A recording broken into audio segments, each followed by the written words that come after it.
contoh media gelas itu apakah bisa dimasukkan ke perut atau gimana kan? Sini sama saya.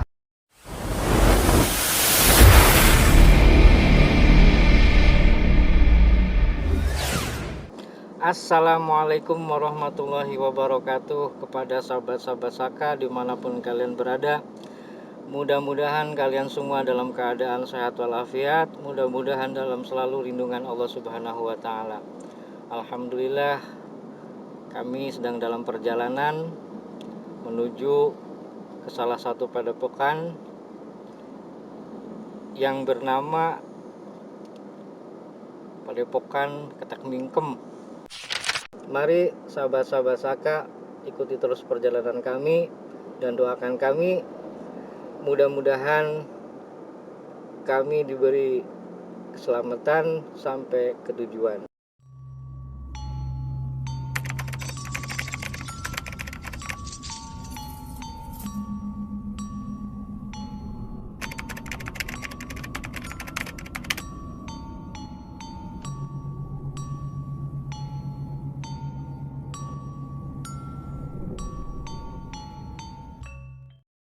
Sahabat-sahabat Saka dimanapun kalian berada, alhamdulillah kita akhirnya sampai dengan selamat di kediaman dari suku Padepokan Ketek Mingkem.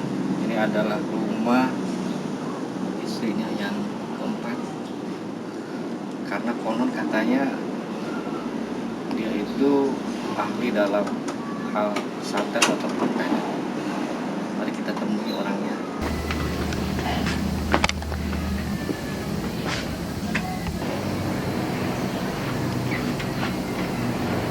Assalamualaikum.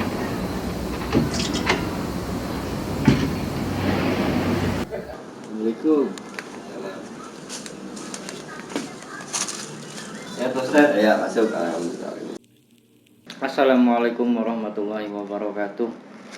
Pada sahabat-sahabat Saka dimanapun kalian berada, alhamdulillah kita akhirnya bertemu atau bersua dengan suhu dari Padepokan Ketek Mingkem. Nanti kita pengen tahu kenapa itu Padepokan bisa, kita tanyakan kenapa itu Padepokan bisa dinamakan Padepokan Ketek Mingkem. Ini spesialis pelet dan spesialis santet. Kita bahas atau tanya-tanya mengenai apa itu pelet. Terus kita bahas apakah yang namanya pelet itu bisa sedahsyat mungkin dihasilkan dalam waktu hitungan menit, dalam waktu hitungan jam, dalam waktu hitungan hari.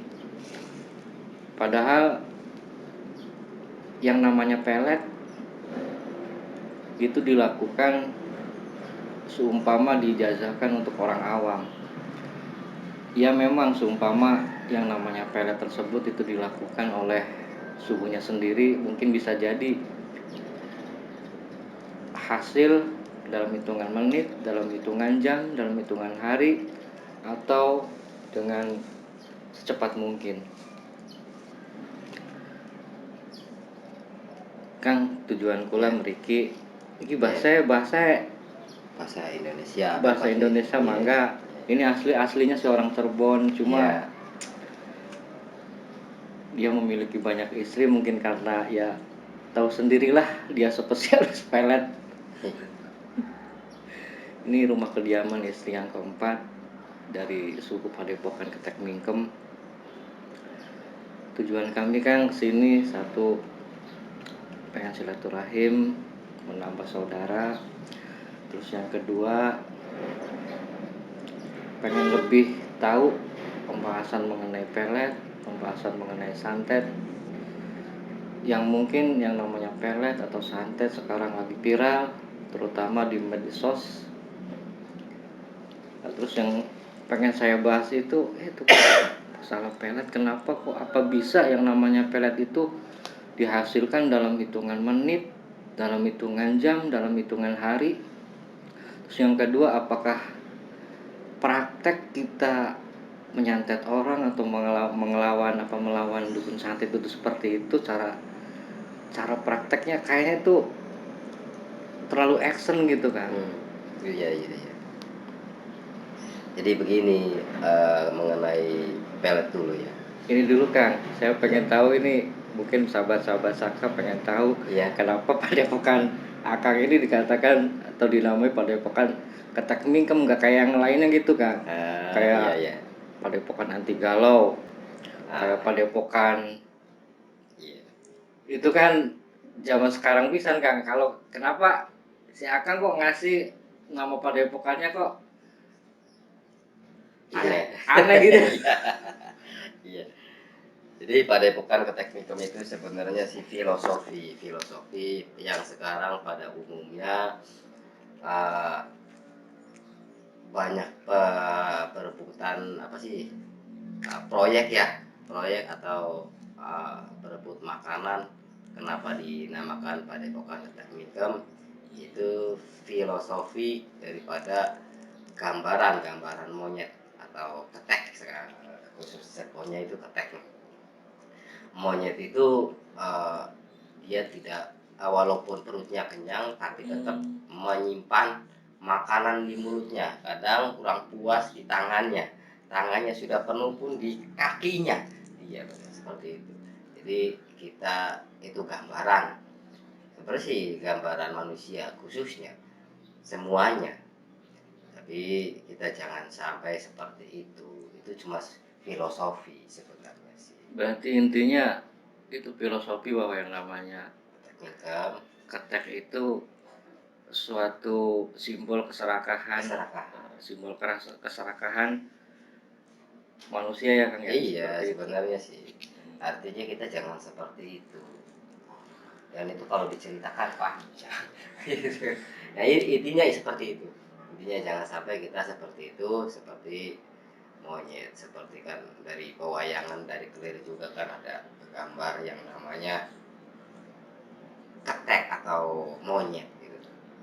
Ya, tapi enggak ini ya, Kang, enggak 100% kita menyalahkan monyet gitu ya, Kang. Iya, tidak itu monyet juga suatu gambaran supaya kajian kita tuh ngaji, eh, sebagai apa sih, kajian kita, monyet itu sebagai guru kita.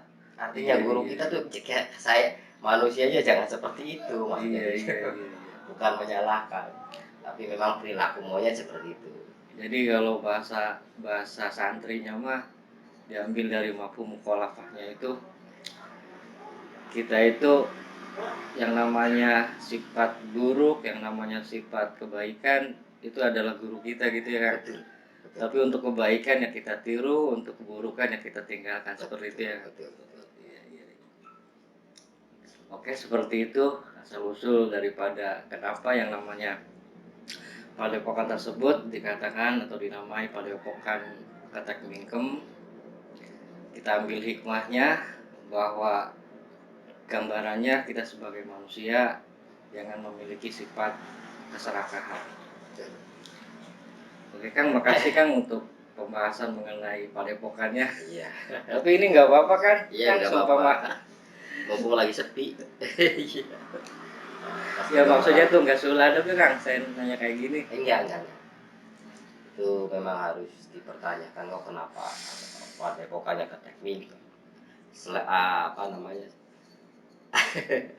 Ya, nggak umum lah gitu. Iya, iya.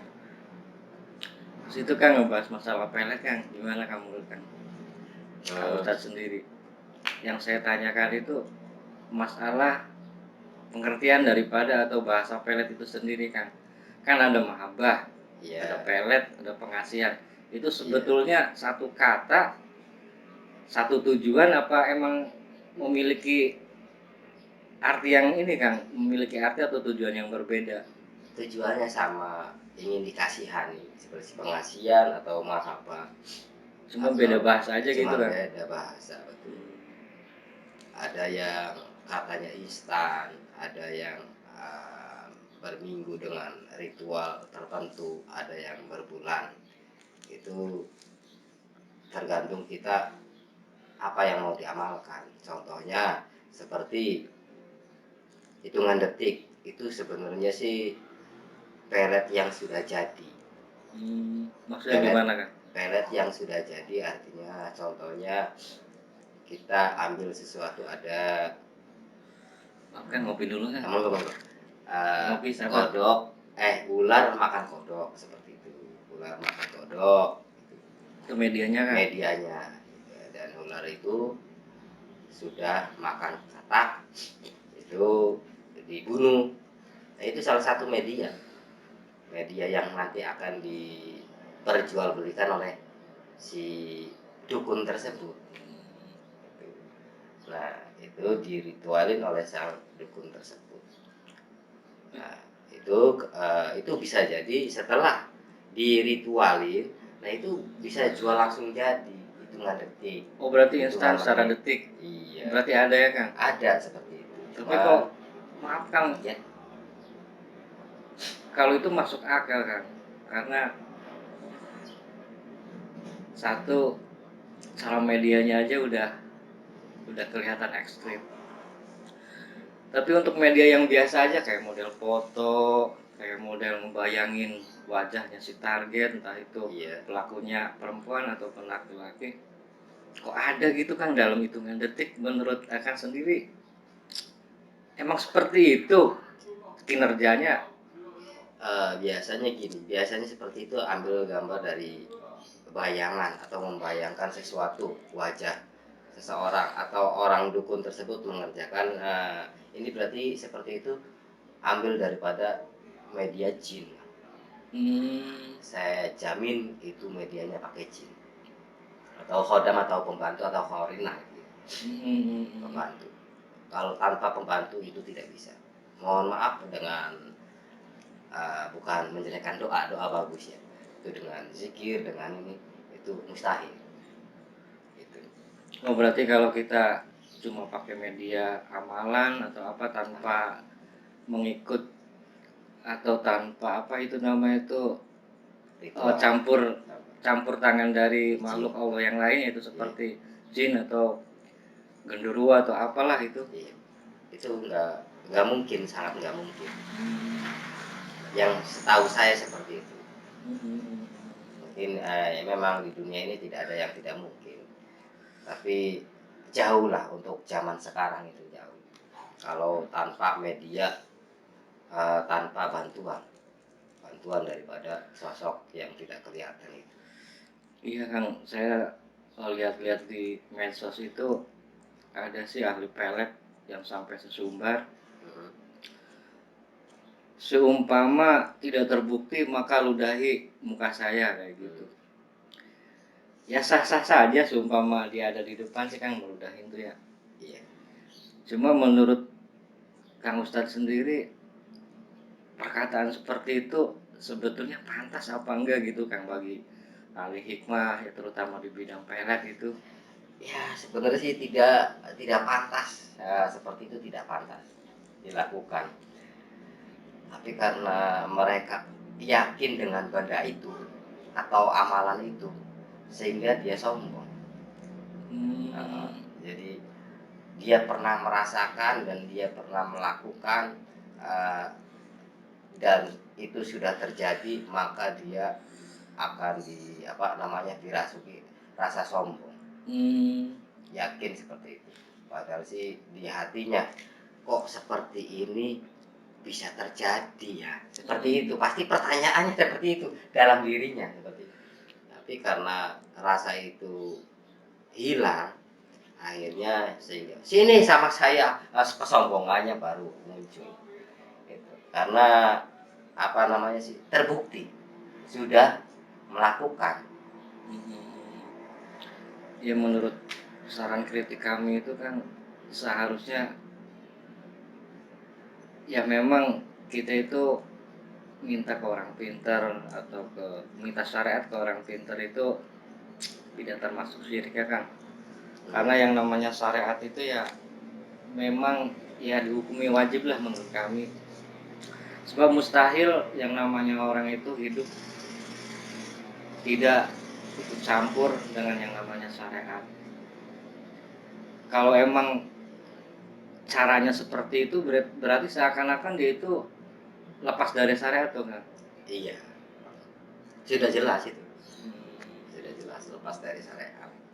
berarti seakan-akan yang bisa mengabulkan, yang bisa memenuhi setiap keinginan pasien-pasiennya ya dia sendiri, bukan bukan yang maha kuasa atau bukan Allah Subhanahu wa taala ya kan.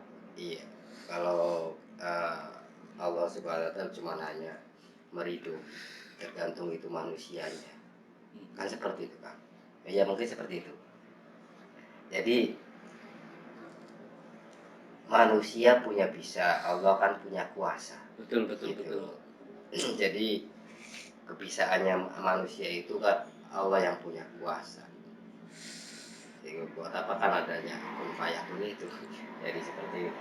Jadi itulah apa sih manusianya sendirilah yang sombong itu, yang dibikin sombong itu. Ya itu. Ada. Ya makanya saya merasa prihatin gitu kan pas lihat Iya. di medsos entah ilmu apa, intinya semua itu termasuk ilmu hikmah lah. Banyak yang sesumbar, seakan-akan dia itu menyampingkan kolek atau yang membuatnya kayak gitu. Makanya menurut Akang sendiri tujuan saya itu bikin channel YouTube itu pertama yaitu Kang pengen memperluas atau pengen berbagi anugerah ilmu yang telah Allah kasih kepada kami gitu kan. Iya. Terus yang kedua supaya mereka itu tahu bahwa ilmu hikmah itu ada, bahwa syariat itu harus. Terus yang ketiga tujuan kami membuat channel YouTube itu Kang, ini minta saran nih Kang ya, Iya. supaya mereka yang selalu dibully atau mereka yang selalu dibuat kepentingan pribadi oleh ya istilahnya supra para supra itu, mereka bisa belajar dari YouTube saya gitu kan. Menurut saran Akang sendiri, saya bikin channel seperti itu gimana kan? Ya itu mah hak masing-masing seseorang, tapi yang jelas sih ketika manusianya itu sendiri apabila sudah dikuasai apa namanya hal-hal yang tidak mungkin terus mungkin dan apa namanya sih di luar nalar lah, di luar nalar itu ya kita harus menanyakan kan di situ kan ada minimal bertanya lah pada ulama, 7 ulama ya yang sering itu jangan apa sih itu jangan kita tinggalkan seperti itu. Jadi hal mana ini baik atau ini buruknya kan kita tanya kepada 7 ulama besar gitu. Jadi itu baguslah yang dipertanyakan seperti itu, apa sih kok pelet seperti ini, santet seperti ini. Bagus itu pertanyaan bagus. Itu untuk ungkap seperti itu bagus. Dan itu kan mungkin kan disaring. Saringnya siapa yang menyaring ya diri sendiri. Pertanyaannya kepada siapa, akhirnya sehingga disaring kan ada. Jadi akhirnya dapat ilmu seperti itu. Iya Kang. Oh mana baik, mana buruk. Yang bagus ya diambil, yang buruk ya ditinggalkan. Gitu. Oke Kang, untuk masalah pelet, jadi kesimpulannya bahwa yang namanya pelet, pengasihan atau mahabbah itu merupakan satu bahasa, satu tujuannya Kang. Iya. Terus yang kedua, bahwa yang namanya pelet, pengasihan atau mahabbah memang bisa dihasilkan dalam hitungan detik, dalam hitungan jam, dalam hitungan hari, dalam juga bisa sampai hitungan bulan.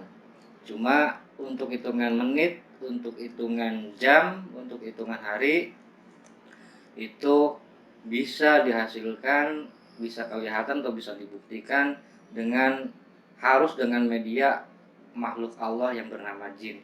Kalau hanya untuk amalan-amalan seperti zikiran atau amalan kejawen, itu kesimpulannya tidaklah mungkin yang namanya pelet itu bisa dihasilkan atau bisa dibuktikan dalam hitungan menit, jam ataupun hari. Seperti itu ya Kang. Iya betul betul. Pembahasan kedua Kang masalah santet. Setahu saya yang namanya santet itu emang ada Kang. Ya. Cuma emang seperti itu prakteknya Kang. Apakah contoh media gelas itu apakah bisa dimasukkan ke perut atau gimana Kang? Iya. media gelas juga bisa.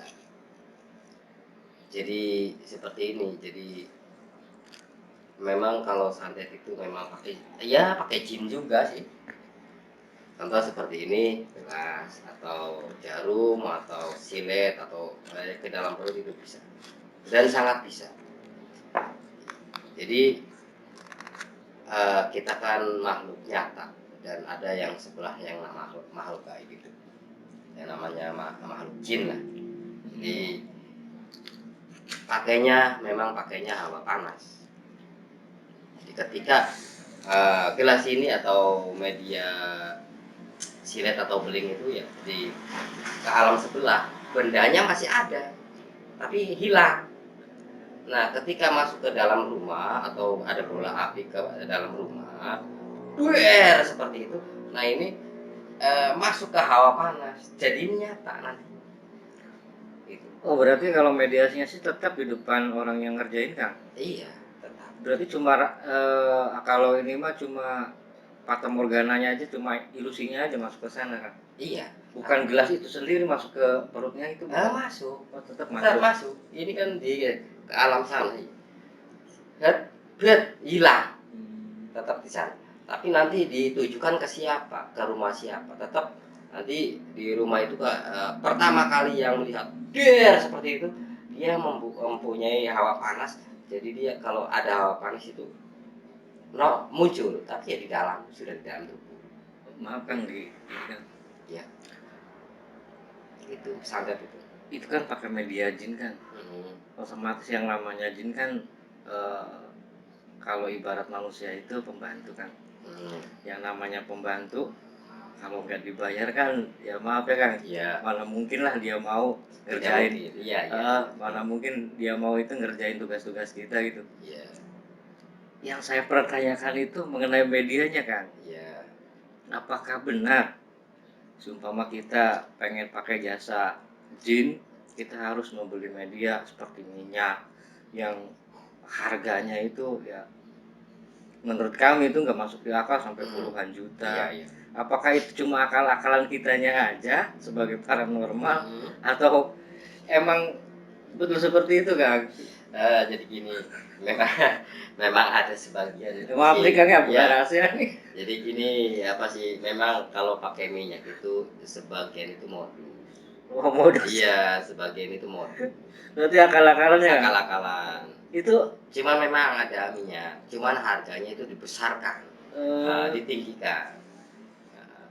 Padahal sih gini, minyaknya sudah ada sendiri, dan minyak ini ya untuk media jin tersebut. Nah, sudah. Nggak usah disebutin, kan? Itu rahasia, kan? Nggak usah disebutin. Jadi gini, memang itu seperti itu. Jadi sebenarnya sih gini. Terlalu banyak yang niru, kan? Iya, tapi memang ada nggak bisa niru seperti itu. Sebenarnya sih medianya cuma hanya pohon bambu. Oh, gitu. Medianya pohon bambu yang hidup. Jadi ini nggak apa-apa, kan? Tapi nggak apa-apa ya. Tapi jangan ditiru, jangan. Ada ininya. Ini contoh sih. Iya, jadi bambu. seumpama kalian pengen memakai jasa atau pengen pengen nyantet atau apa, kalian harus memakai jasanya ini suhu ini. jangan. Ini sebagai contoh aja. Bambu hidup nih, bambu hidup. Ini harus hidup. Ini di bambu ini satu ruas itu harus ada yang mati. Cari bambu, media di sananya hidup. Tapi di sini sudah kering.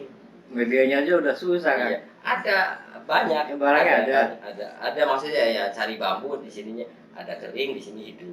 Berarti siap nih, Kang? Jangan, enggak. Ini contoh. Barangkali siap supaya ada job gitu saya kasih. Jangan. Biasanya berapa? 250 atau 500 juta? Enggak lah. Itu rahasia aja. Berarti intinya Kang Ustadz ini untuk masalah santet itu ya insya Allah mampu lah gitu. Cuma kalau untuk main-main ya enggak, jangan. Berarti cuma sekedar tahu aja nih ya, Kang? Sekedar tahu. Iya. Barangkali mau dikasih gitu, kan? Janganlah. Sumpama ada gitu, pasti ada sih. Kemarin aja ada. Mau enggak nih, Wah, nyantet jangan. tetangga saya kayak gitu, mintanya berapa, sok yang penting dia itu mati, tapi kira-kira bersih kayak gitu tuh, jangan ketahuan bahwa saya yang nyantetnya.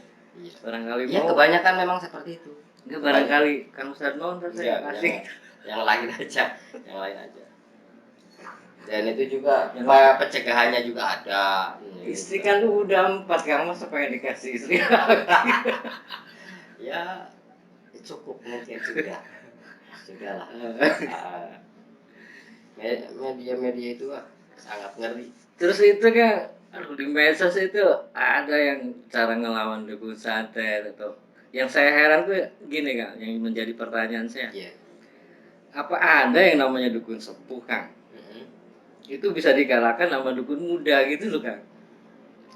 Ya muda orangnya, ilmunya kan nggak tahu. Oh gitu, iya. Kadang-kadang tua orangnya, nah, ilmunya cuma hanya sebatas. Kadang-kadang yang muda ilmunya tinggi, bisa jadi dari keturunan, bisa jadi apa sih, eh, apa sih keturunan, ya dari keturunan bisa jadi apa, titisan turunan beda. Berarti betul, Kang, yang namanya orang muda atau yang tua, apa namanya tuh, bukan berarti kita itu muda nggak bisa ngalahin yang tua gitu ya, Kang, betul ya. Tapi kan yang menjadi, yang sampai sekarang nih, Kang, yang menjadi pertanyaan yang selalu mengganggu pikiran saya itu, kok cara ngalahinnya seperti itu, Kang? Kayak orang pakai ilmu setruman atau ilmu keramatan gitu loh, Kang. Terus caranya itu kok cara seumpama sampai ngegeblak kayak gitu, sampai jatuh kayak gitu. Kok seperti itu, Kang? Apa betul sih, Kang? Nah, ya mungkin ya bisa iya bisa enggak, karena saya sendiri tidak. Biasanya nih, meskipun Kang Ustadz itu nggak pernah istilahnya mau untuk ngelakuin hal seperti itu, kan Kang Ustadz kan tahu ilmunya, Kang.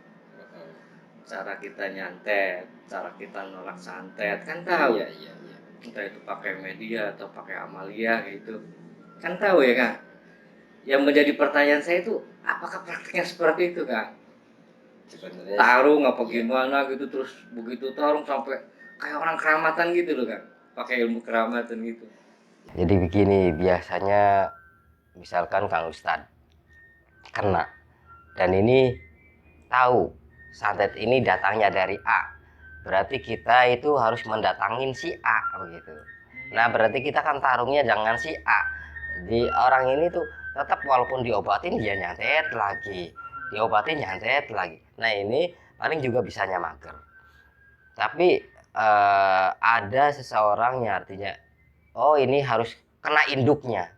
Dengan doa tidak bisa, berarti dengan kekerasan ke sana.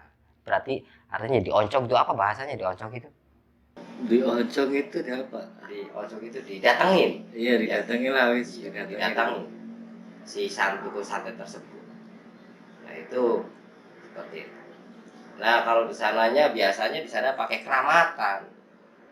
Kalau ini keramatan ya berarti jadi kita tidak bisa juga menyalahkan seperti itu. Jadi memang ada benarnya dan ada juga tidak.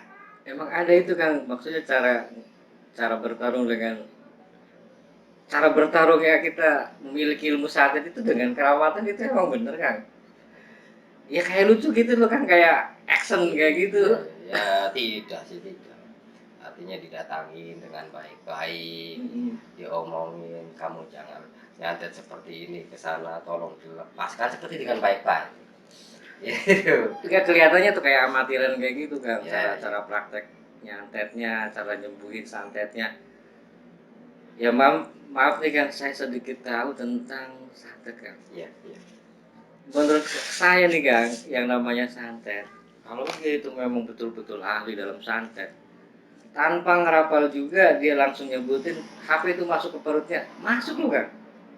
Menurut saya enggak gitu, enggak usah.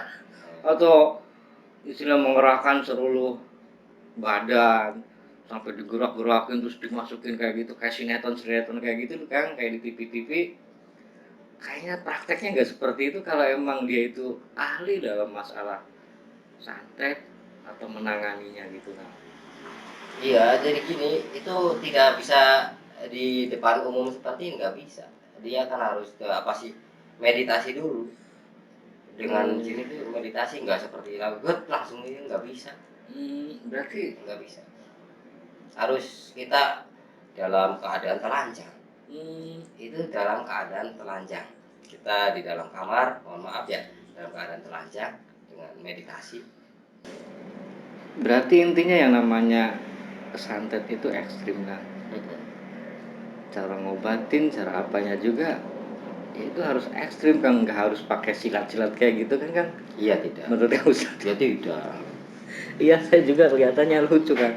Ini kok kayak sinetron kayak gitu.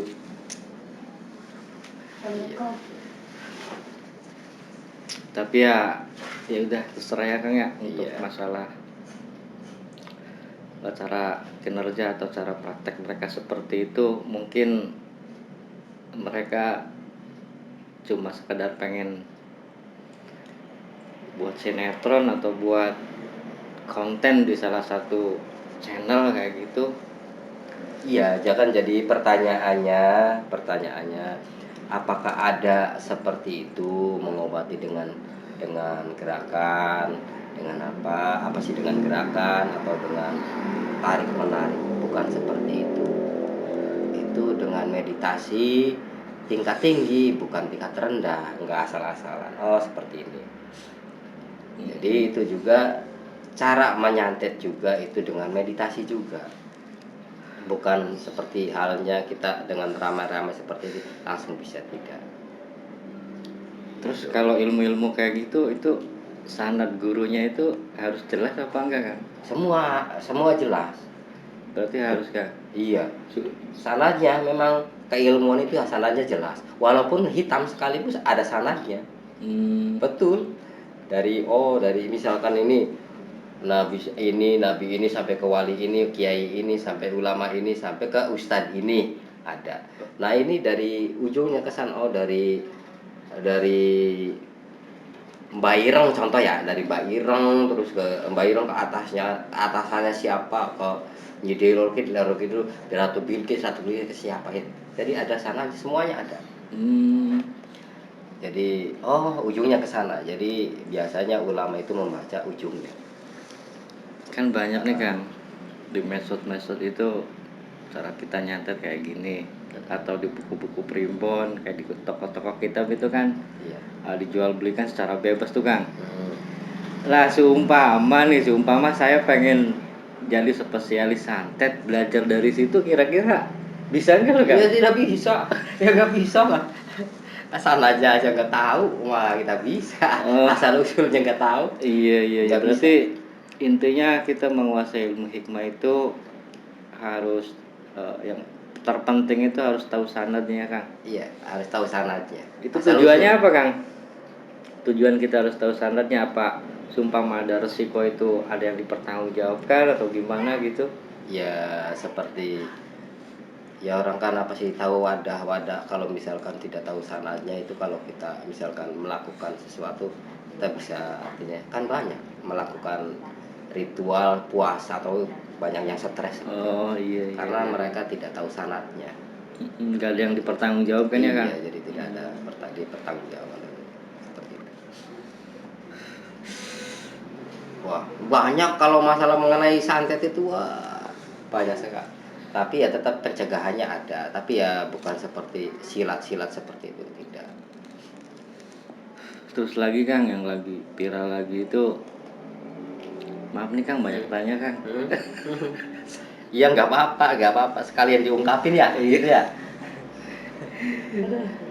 Setahu saya Kang, Iya. saya ini yang lagi viral lagi masalah sholawat. Ada sholawat untuk menyembuhkan penyakit, ada sholawat untuk keselamatan kayak gitu. Menurut Kang Ustadz nih, apakah yang namanya sholawat itu emang khasiatnya seperti itu Kang? Sebab setahu saya kita membaca sholawat secara ria aja itu udah mendapat pahala Kang.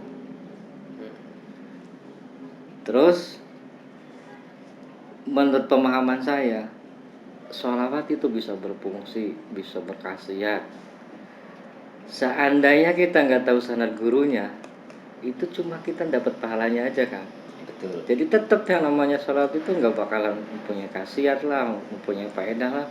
Seumpama kita itu dijazahin sama bukan ahlinya atau tidak tahu sanadnya. Contoh lah banyak zaman sekarang ustadz, Iya. kiai yang berprofesinya itu seumpama ustadz itu mengajar di pesantren atau seorang kiai yang wiridannya itu cuma sekedar wiridan untuk sholat, bukan untuk tujuan mengobati atau gimana. Tiba-tiba dia itu ngasih ijazah nih baca sholawat ini, baca sholawat ini. Menurut hemat kami itu nggak ada hasilnya Kang. Nah, menurut Akang sendiri gimana tuh? Ya memang seperti itu. Cuman dapat pahala. Kalau untuk masalah ABC misalkan untuk bab rezeki itu harus ada sanadnya dari siapa. Kalau untuk pengobatan itu sanadnya dari siapa, harus jelas. Kalau kita ngasih nih baca sholawat ya, itu dapat pahala aja. Cuma hanya dapat pahala. Ya karena yang tadi dibilang rianya aja udah dapat pahala. Iya. Itu cuma hanya bacaannya saja. Baik, memang sholawat itu cuman untuk hal-hal untuk pengobat seperti itu ya harus tahu dengan hikmahnya. Jadi ya harus tahu yang mengerti, diijazahkan, bukan kita diamalin sholawat itu bagus. Ya walaupun mohon maaf ribuan kali atau cuman hanya untuk pengobatannya mungkin tidak ada yang tidak mungkin mungkin bisa terjadi, tapi ya sangat tidak mungkin kalinya kita mendapatkan pahala aja seperti itu. Jadi intinya para sahabat Saka, yang namanya ilmu hikmah adalah anugerah dari Allah Subhanahu wa taala yang hanya diberikan kepada hamba-hambanya yang pilihan. Jadi tidak sekedar kita itu membaca, mengamalkan, tapi memang sanad gurunya itu harus jelas. Jadi mohon maaf, jangan sekali-kali kita berani mengamalkan suatu bacaan, entah itu bacaan itu berupa sholawat atau apapun, jika kita tidak tahu sanad guru atau pemilik daripada amalan tersebut. Begitulah yang Ustaz ya. Betul. Memang betul seperti itu. Terus itu masalah santet berapa Ustaz? Iya, banyak, ada yang ratusan juta, ada yang puluhan juta, ya banyak lah. Ya barangkali mau gitu Ustaz. Enggak. Biasanya orang-orang saingan pejabat biasanya. Dari kalangan pejabat.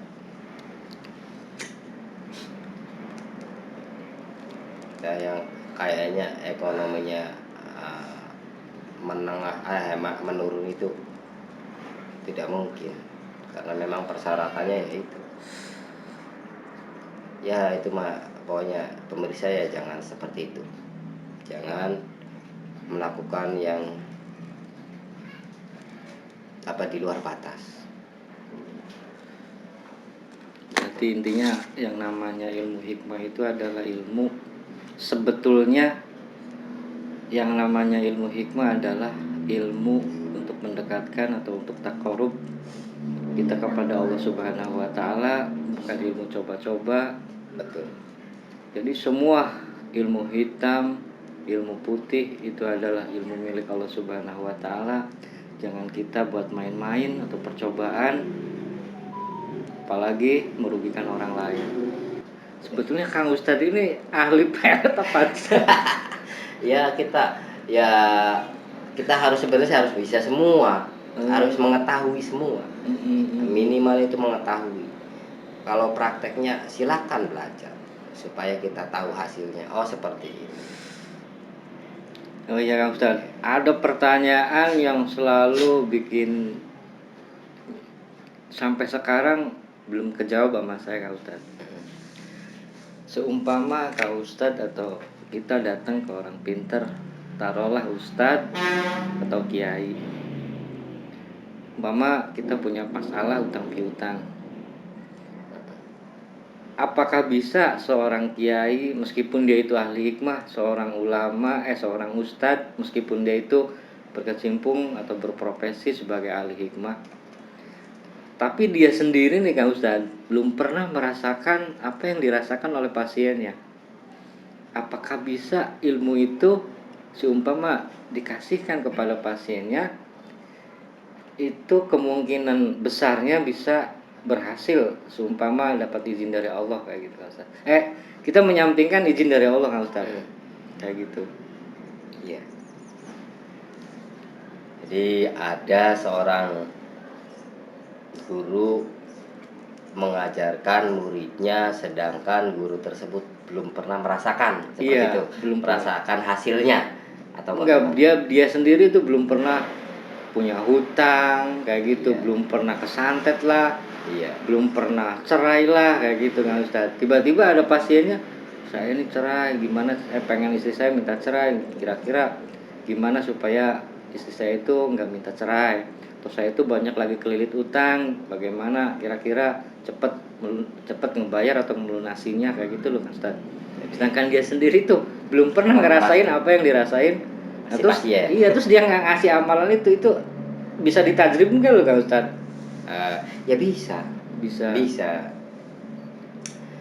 Bu, artinya seorang kiai terus bisa ada, mohon maaf ya, apa sih, seseorang lah, seorang guru. Ini menyampingkan izin Iya, Allah loh Kak iya, Ustadz. iya. Iya. Ya, saya pikir ya itu jin-jin juga sih. Jin-jin juga. Tapi bukan artinya saya merasakan apa sih, seorang guru terus merasakan harus cerai dulu jadi bisa merasakan, ya nggak seperti itu. Nggak bisa gitu. seperti itu. Iya. Atau dianya sendiri kena santet dulu harus baru merasakan oh santet itu seperti, enggak juga, enggak seperti itu. Iya, masalahnya kalau secara logika itu gini loh Kak Ustadz. Dia Iya. ngasih suatu ilmu seumpama ilmu perdagangan.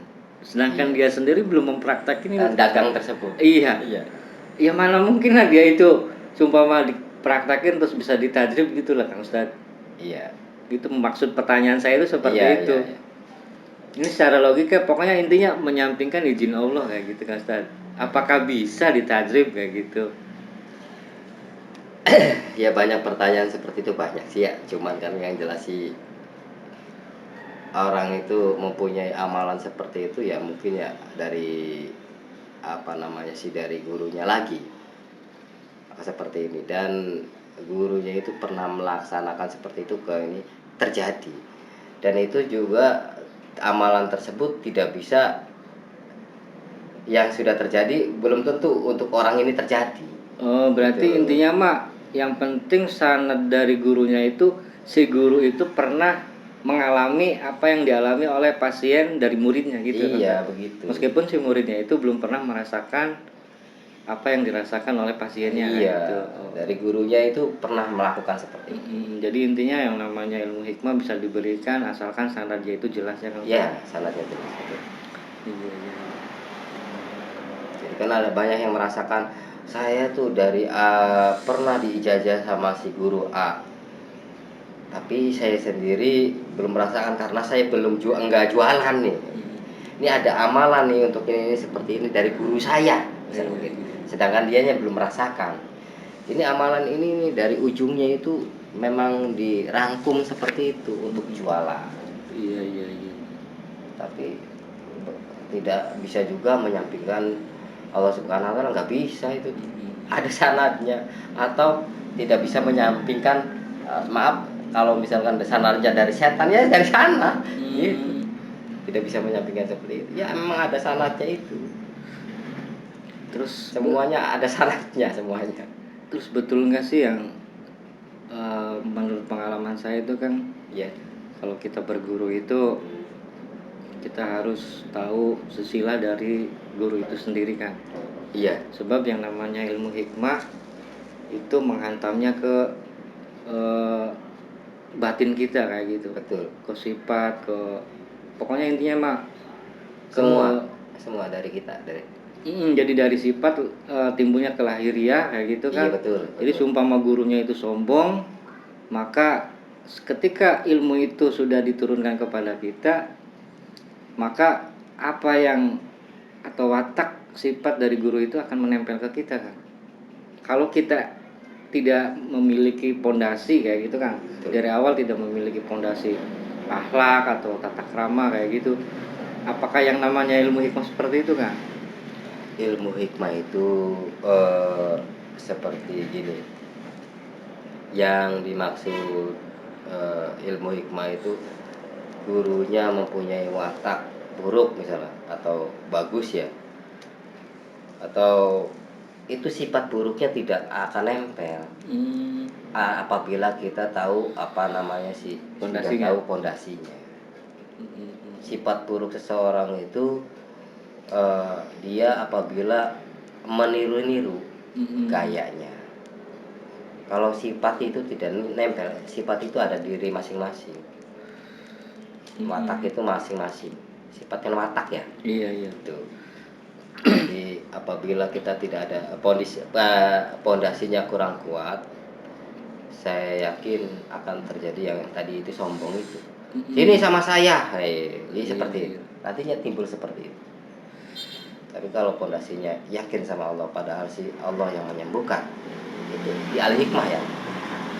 Contoh seperti melihat, kok saya itu bisa melihat, orang lain kok nggak bisa melihat. Nah itu suatu anugerah Pak. Dalam dirinya, dalam batinnya, kok saya bisa melihat, orang tidak bisa melihat. Salah satu gini contoh al-hikmah, ini menyembuhkan seseorang, kok pakai amalan seperti ini kok bisa sembuh. Ini diri sendiri yang bertanya, bisa sembuh, iya ya kok bisa. Nah itu yang nyembuhin berarti siapa? Itu hikmah itu seperti itu. Jadi nah kalau orangnya tidak kuat pondasinya, sini sama saya obatin, begitu sombong berarti. Iya. Berarti Ini contoh saja. Menyampingkan Allah ya Ustaz. Iya, tidak bisa. Padahal sih diri sendiri sudah mengatakan, oh iya kok bisa sembuh.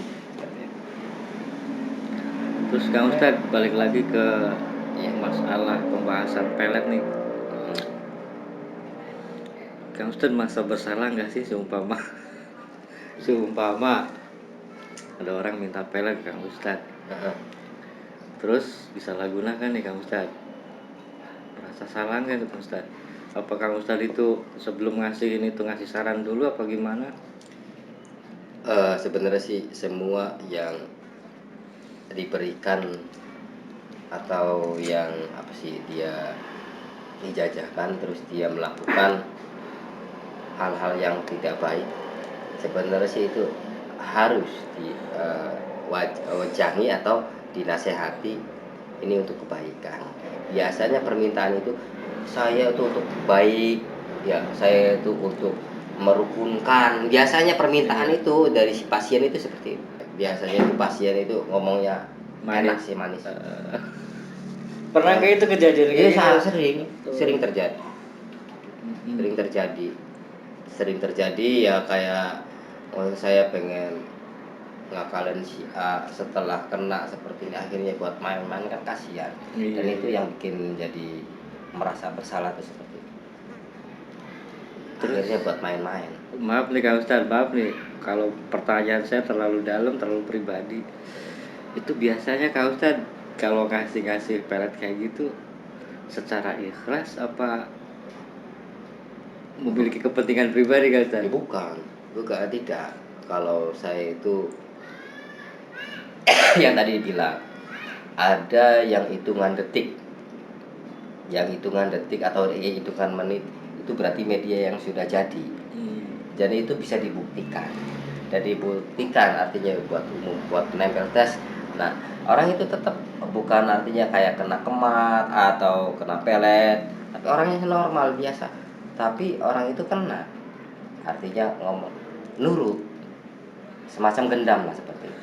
Itu yang media yang sudah jadi. Biasanya saya itu ngejualnya itu 10 juta seperti ini, 5 mili minyak terutama. Berarti itu bukan karena Kang Ustaz komersial ya, tapi emang harga minyak itu sendiri emang harganya seperti ya enggak, minyaknya sih murah, cuman medianya itu yang susah. Iya. Minyaknya sih murah. Berarti intinya bukan komersial, sahabat Saka, tapi emang karena yang namanya ilmu itu mahal. Intinya seperti itu. Ya kan Ustaz? Iya. Terus lagi kalau kita banyak pikiran, berapapun harta yang kita miliki, seumpama keinginan kita belum tercapai, itu akan habis, dibuang sia-sia. Makanya bila para sahabat pengen berkunjung atau punya masalah seputar pelet, kalau santet jangan katanya. Jangan. Datang saja ke Padepokan Ketek Mingkem. Nanti- Insya Allah beliau bisa mengatasi atau memberikan solusi kepada kalian. Masalahnya ini ahlinya, ahli pelet. Sebab istrinya aja segini, istrinya 4. Wah, Berarti tetap ya Kak Ustadz, kalau untuk media sebetulnya murah. Tapi maaf itu Kak Ustadz, kalau itu jujur nggak ke pasien Kak Ustadz, bahwa ini minyak harganya segini, tapi untuk menghasilkan ya punten gitu, maaf saya minta mas kawin segini. iya ada seperti itu. Kita lihat orang, Oh, orang ini memang betul-betul dilihat dari ininya. Oh ini buat beneran. Oh ini buat main-main. Gitu. Jadi kita harus lihat dulu iya. si pasien tersebut.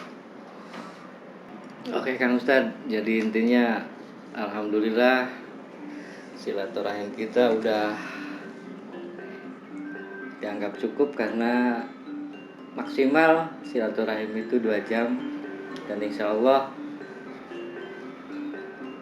kesalahan secara manusiawi atau kesalahan secara ilahi, jika kita silaturahim ke siapa aja, maka dosa atau kesalahan dari tuan rumah yang kita kunjungi akan kebawa oleh kita, dan tengah perjalanan insya Allah dosa-dosa tersebut Allah akan munculkan semua.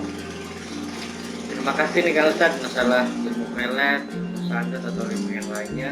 Jadi intinya sahabat Saka, bahwa yang namanya pelet, yang namanya santet itu adalah ilmu Allah Subhanahu wa taala.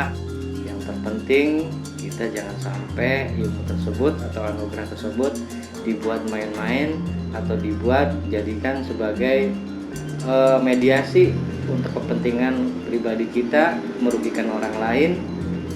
Ya betul ya Ustaz, seperti itu. Insya Allah kita akan berkunjung lagi pada Padepokan Ketek Mingkem.